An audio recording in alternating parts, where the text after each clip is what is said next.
Today, let's talk voiceover recording software. Now, there is no doubt many recording software programs, which are often referred to as DAWs or DAWs. A DAW is an acronym for Digital Audio Workstation that you can use to record your voiceovers. Some are absolutely free, some are going to cost you a little bit, some are going to cost you a lot. I personally use Adobe Audition.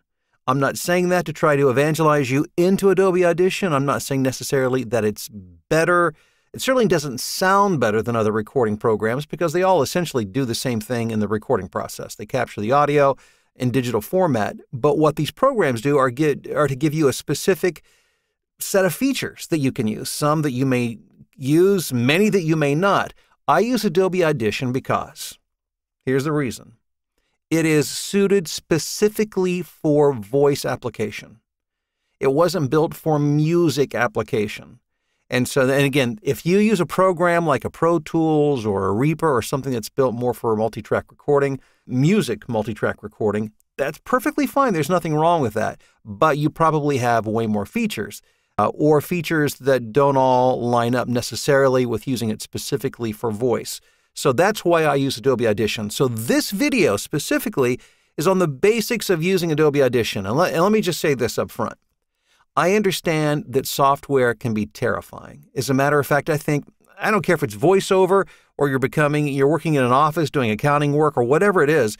When you go into a job and you have to learn new software, it can be absolutely intimidating and overwhelming, but it need not be. Let me give you a little backstory here. I was first introduced to Adobe Audition when it came out in 2003. Not to give you a history lesson, you don't need to know all the ins and outs, but I just want you to understand where I'm coming from. That Adobe Audition, prior to being Adobe Audition, was owned by another company, not Adobe, and it was called Cool Edit Pro. And it was used by a lot of radio stations were just beginning to transition, into digital audio around the turn of the century and using these DAWs to do their production work. Well, I'd worked in radio, and at this particular time, 2003, when Adobe bought Cool Edit Pro and made it Adobe Audition, I was teaching at a university, and I was teaching broadcast communications and business classes. And I was told by the department that I would be teaching a class in Adobe Audition. I was mortified. I was terrified, and I was dragged kicking and screaming into the digital age because up to that point, I had used reel-to-reel tape. Some of you are old enough to remember them, the reels of tape, magnetic tape. And I was very proficient. I was master expert ninja level on reel-to-reel tape. With tape, with a razor blade, with splicing tape, an editing block, and a white grease pencil, I could fly through audio like nobody's business because I had spent many hours in the studio recording commercials and promos and editing. And I could make it do just about, as I look back, it's laughable. But I had become so good at that, but I didn't want to move into digital because I was so good at it. But here's the thing. Digital audio is going to make your life so much easier. And just by committing yourself to the process of learning how to use digital audio, it's going to change the way you do things. It's going to make you more efficient, more effective. And let's face it, here in this day and age, you've got to be an engineer as well as be a voiceover talent. So I say all that to say that if I can do it, you can do it, and it's absolutely necessary that you learn how to do it. Now, the next thing I want to say is this. Don't feel that just because you're learning software that you need to understand everything there is to know about that software. You absolutely do not need to. And if you attempt to, it will actually slow down your learning process, and it will make you very frustrated because the reality is, and I know you've heard this said before, but on many of these types of programs, we only use maybe 5% of the functionality. I remember when I learned Microsoft Word being told, most people only use 5% of the capabilities of it. And you know what? It's true. Think about it. It would be ridiculous to try to learn everything there is to know about Microsoft Word unless you had some sort of job where it required that you know everything about it. But for most of us, that's not the case. And with Adobe Audition, you do not need to know I don't know. I've been using it for the past couple of decades, and I don't know how to use every function. I don't even know how to use probably most functions, but here's what I do know. I know how to use the basic functions that I need to know that allows me to accomplish what I need to accomplish in VoiceOver. And by the way, this is just kind of a personal life philosophy for me. I make sure that I focus on the essentials. I don't need to know everything. I don't need to know everything about microphones. I don't need to know everything about marketing. I don't need to know everything about VoiceOver, but there are some things that I do know, and I will seek out the things that I do know, and those few essentials I will master. So all of that to say that in today's video, I'm going to share with you the essentials, things that you must know, that you must master, but also that you can do. You absolutely, even if you're a complete novice and you've never done this before, you can do it. The things that we're going to talk about are these. We're going to talk about setting audio levels. We're also going to talk about how to get that audio in and out of your recording software so that you can get it from mic into it and then also into a final audio file that you can deliver to a client. Also, how you set up sample rate and bit rate, which will determine the size and the quality of the audio file. Also, I'm going to show you some basic editing. Not everything that's out there, not every capability, but what you need to know to create very well edited and clean sounding professional audio. And finally, I'm just going to show you a little cleanup trick that you can use in Adobe Audition. Again, don't be freaked out, don't be overwhelmed. I'm not going to show you everything there is to know, but these few things will help you to create a professional sounding product that you can do all by yourself. You don't need to outsource it. You'll learn to do this quickly and easily, and it will help you on your road to becoming a successful professional voiceover talent. All right, let's dig into it.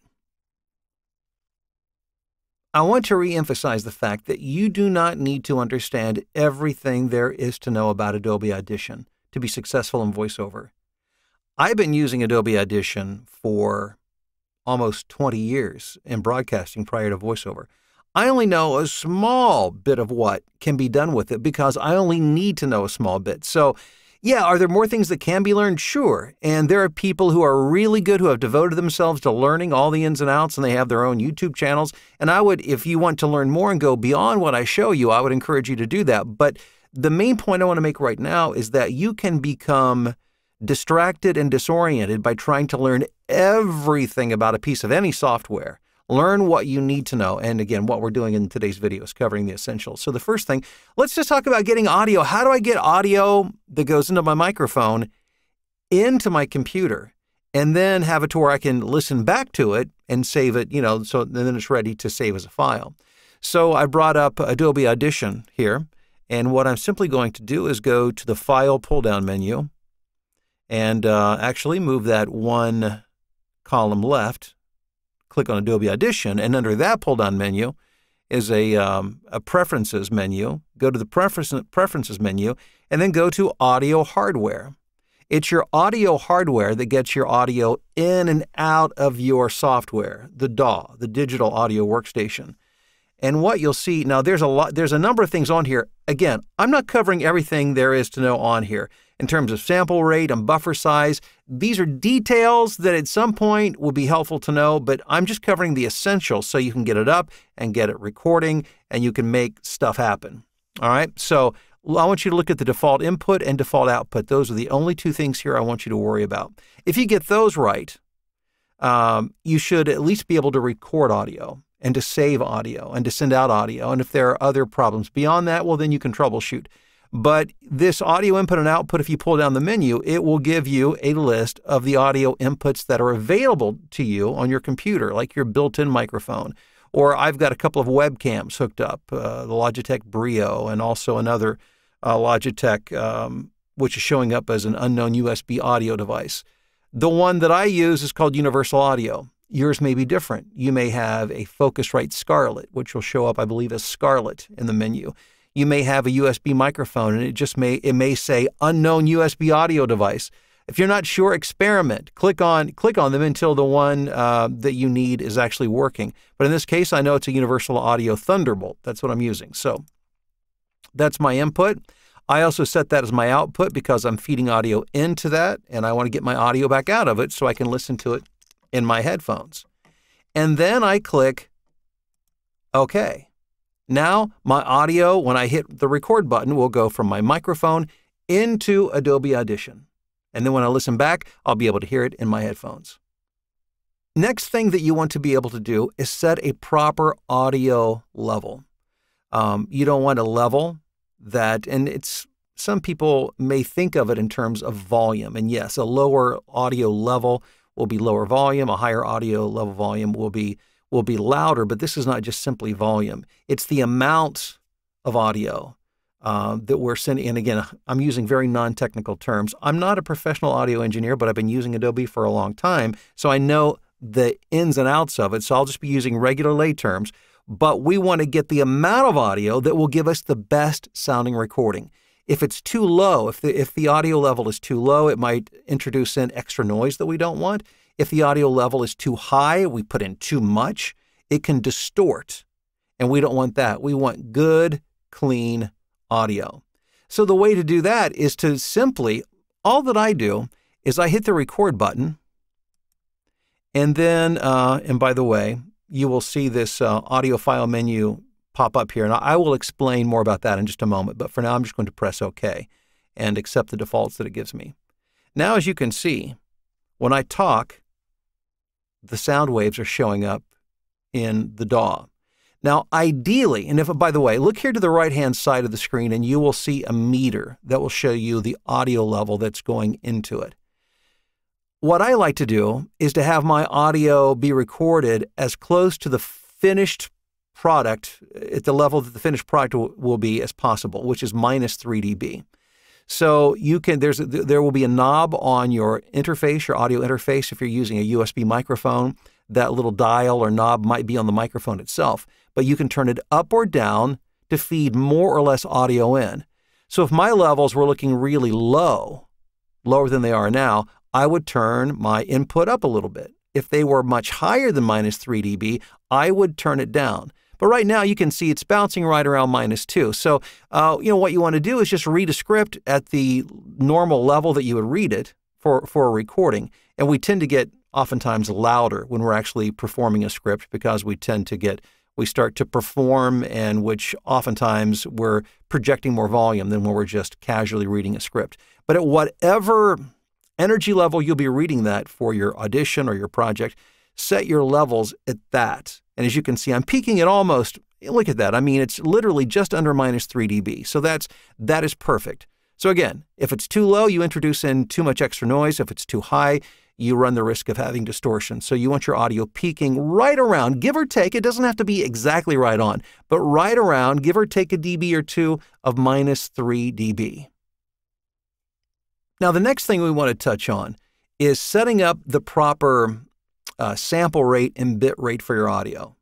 Now, to explain it very simply, your voice, which is analog, goes into the microphone and is turned into digital information into your computer. Your software will then save that information in a usable form that can then be listened back to, can be manipulated, can be sent to other people, which is how you send your final projects out to clients, or you send off an audition to somebody. But there are a couple of simple decisions that need to be made in terms of file format and sample rate, bit rate, that kind of thing. So just let me show you briefly what you need to know. So in Adobe Audition, if I go to the File pull-down menu, the first option there is New. I can create a new, and I want an audio file, not a multi-track session, not a CD layout. I want an audio file. And you can see I have a couple of options that are given to me here. I can, first is the file name. And so just for fun here, I'll put my name in here, Bill DeWeese. And then I have a sample rate, channels, and a bit depth. Now, channel is simply, do you want it to be mono or stereo? Mono is the standard for voiceover. Occasionally, you might have somebody that wants it in stereo, but that is the exception and not the rule. So mono is what I always go to. And then the sample rate and bit depth. I'm not going to attempt to give you a detailed explanation because, frankly, I don't even know what that explanation would be.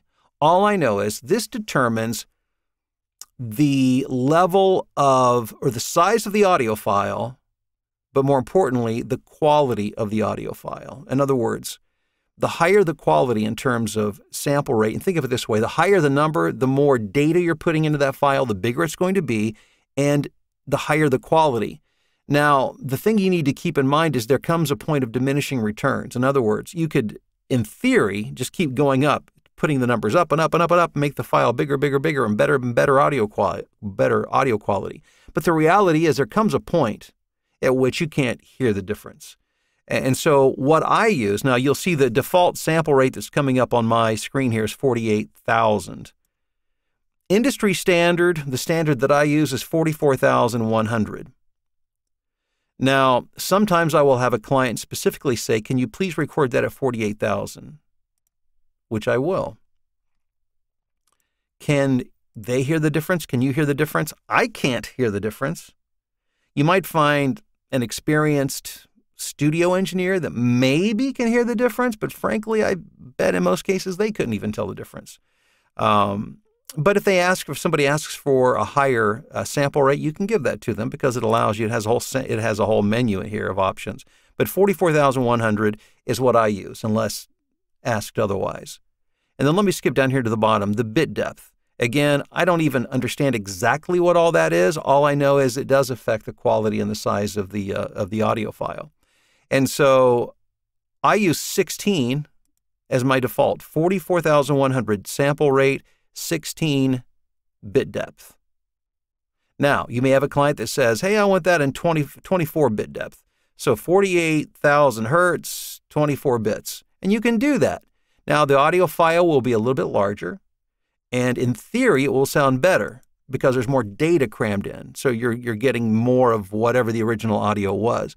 But again, will you be able to hear the difference? It's highly, highly, highly unlikely. But at 44,116 bits, that's, again, I've recorded for the biggest brands.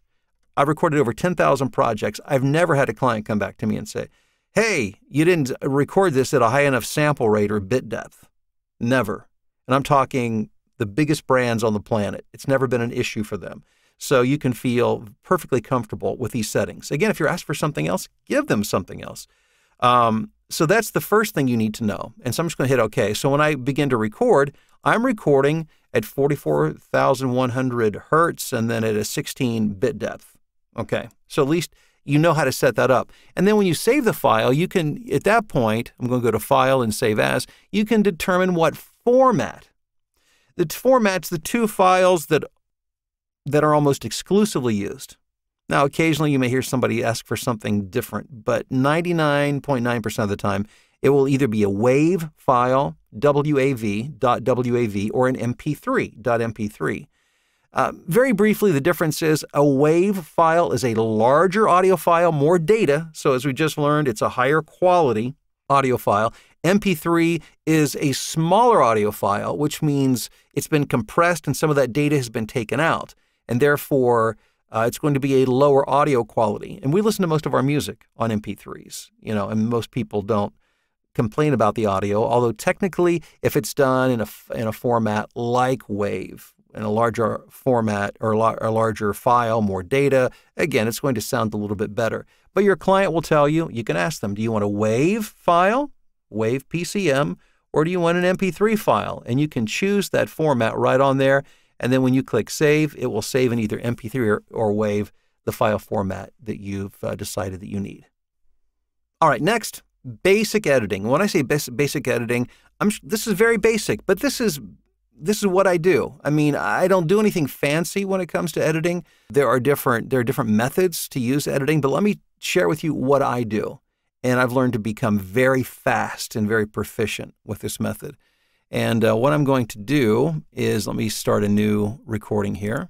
New audio file. I'll set that for you. There it is, 44,100 hertz, mono, 16 bits. All right. And so let's say I'm recording something and I make a mistake. What I do is I'll pause for a moment, maybe a second, half second. I'll create a click with either my mouth like that, or I'll clap my hand. And what you can see is that click or that clap, and you can use a dog clicker, it doesn't matter what you use. But the reason I do this is because I can immediately see where I want to place my edit. And imagine you're recording a half hour, an hour's worth of audio. Well, instead of listening back through that entire audio to find the mistakes, you can look at it and you can immediately tell where those mistakes are at. So I can take an hour of raw, unedited audio, and within 5 minutes, I can go through and I can correct all these mistakes because I found. So let me give you a for instance. So, okay, I'm recording. I've flubbed a line. Pause. And then I start recording. That was not a good click. There, now I can see it much easier. The spike rises above all the other sound waves. And then I pick it up by starting to record again. Well, now all I have to do is go back and pick and use your cursor, find the beginning of the last phrase that you started, move it to the beginning of the phrase, the new one where you corrected, hit the delete button, and now the mistake has been corrected. I'm going to hit Control Z to undo that. So again, let's imagine this is the beginning of the phrase where I made the mistake. And then I flubbed it, so I clicked so I would know I made a mistake there. I just put my cursor at the beginning of that mistake, right before I start that phrase. I move forward to the correction, the pickup, where I start the phrase again. I delete it, and now there it is. It's as if it never happened. Now, there's another technique called punch and roll, which I'm not going to get into. Some people use it. They love it. Again, what I'm giving you are the very basics. I would suggest learning this first, and then if you want to move into other techniques, that's perfectly fine. And by the way, I'm going to do a follow-up video where I'm actually going to go through this process with an actual script and show you in a little more detail how I do that. So that's something you can look forward to. Finally, cleanup. Now, this is where we could get into the weeds. What do you do with breaths? What do you do with mouth noise? And again, this is not a tutorial to take us into those weeds and give you all the possibilities of how you can handle that. What we want to do is you need to be able to do at least basic editing to start. And I've showed you how to correct your mistake. But what about cleanup? Because there's going to be a little what I call snap, crackle, pop in your speech. Your mouth is going to make at the very least, some very slight crackle sounds, mouth noises as your tongue moves around. If you've recorded at all in VoiceOver, you know exactly what I'm talking about. In Adobe Audition, I wanted to show you something that you can use that I've found to be very effective for me. And at least it's a place to start. Now, I'll be honest with you, I'm not a huge fan of the Adobe tools for like noise reduction and all, that kind of thing. But when it comes to like mouth noise, like the very slight little mouth noises, if I go into the effects menu up here and I go down to noise reduction, restoration, into that menu, they have a click pop eliminator. What I'll do is I'll just use the default. You see all this stuff on the screen? Don't worry about it. Don't worry about it. Just hit apply and use the default setting and see if that works well for you. It does for me. It's just a very light, the way I describe it is like taking a very fine grit sandpaper to some rough wood, and it just smooths things out a little bit.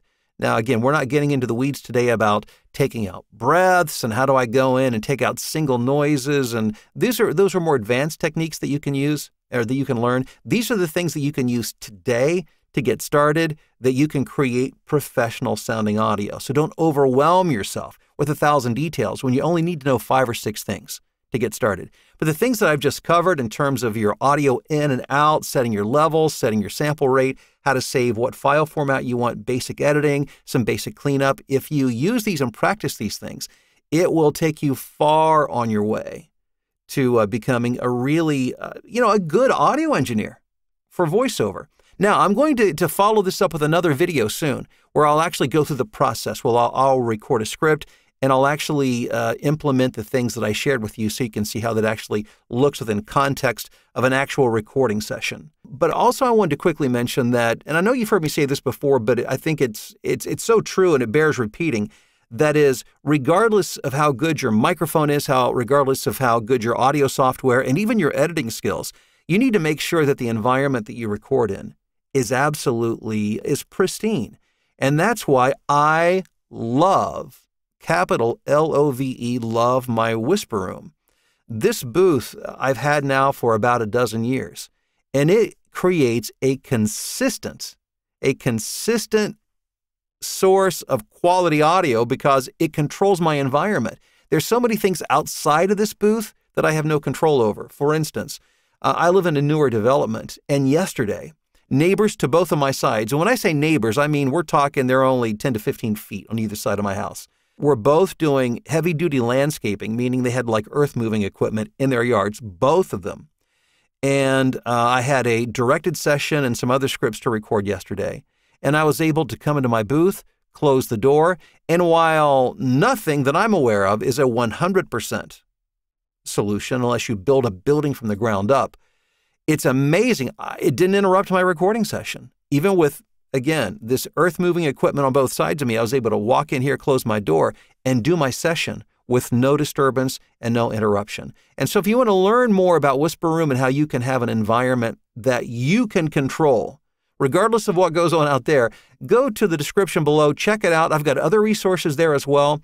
And check those out. And don't forget, in my next video, I'm going to take you through the process of what it looks like to actually do a real project using the things that I shared with you today. Make sure you like, share, subscribe, and I will talk to you again soon.